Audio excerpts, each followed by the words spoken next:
Boundaries play a key role in coaching sessions and in building an effective client-coach relationship.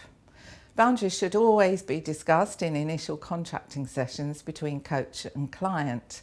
And it's really important to note that boundaries are both practical, that means they look at time, frequency, place, duration, fees, and psychological and ethical, looking at roles and responsibility, confidentiality, lines of communication, and even limits to the coach's expertise. Having boundaries is about providing a safe space for the client in which to do the work, and this is sometimes referred to as a safe container. Clear boundaries build trust and show respect for the confidential and personal nature of the coaching relationship. Boundaries give the client a sense of control, understanding, certainty and respect. And with clear boundaries in place, there is a framework in which the client's thoughts, feelings and emotions can be expressed and processed safely. It provides a kind of routine and safety which is familiar and allows the client to talk about things which are less familiar and safe. It's absolutely the coach's responsibility to be diligent about boundary management. Be careful. If you don't respect one boundary, your client will wonder, consciously or unconsciously, whether you approach other important boundaries in the same way.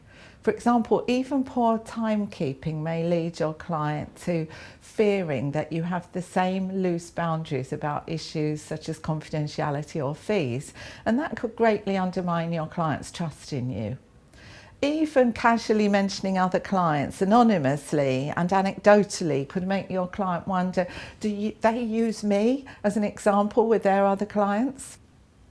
If you're careless about your own time boundaries, you're communicating messages about how you value yourself and therefore how others should value you. And it's worth thinking very carefully about what you're saying about yourself and your value if you repeatedly give your client more time than has been contracted and paid for. Having a clear beginning, middle and end for each session is a really effective way of maintaining boundaries for your client. It's valuable to remind your client at the start of every session how long the session will last and to keep your client informed during the session how much time is left. It's particularly important to signal in advance when the session is coming towards its end, because this provides the client with the opportunity to manage how their time is used and indeed to manage their levels of self-disclosure within the session. The end of a coaching session can be really interesting, and a client's parting words often really matter.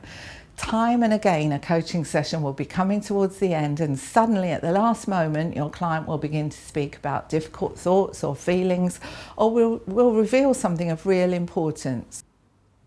This door handle moment, as it's known to experienced coaches, happens frequently. So why does it happen? Sometimes the client makes a last-minute revelation simply because they know there is not enough time left to explore it in more detail, and they can only know this if the coach always finishes their session on time.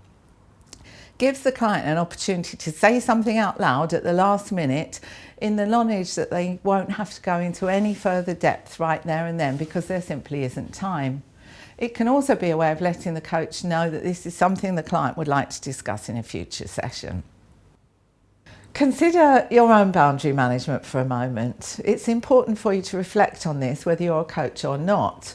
Which boundaries of your own do you find it hardest to respect? And which boundaries of others do you find it hardest to respect? If you're not sure about the answers to these, ask people who know you, whose opinions you trust to give you an honest answer. And think about which boundaries could you tighten up in your life so that you give clearer messages to others. Sometimes coaches are so keen to get on with what they call the real work that they can overlook some of the important contracting and boundary setting at the beginning of the coaching relationship. And if they do this, they risk never actually getting to the real work. Creating a safe container for our client is the real work.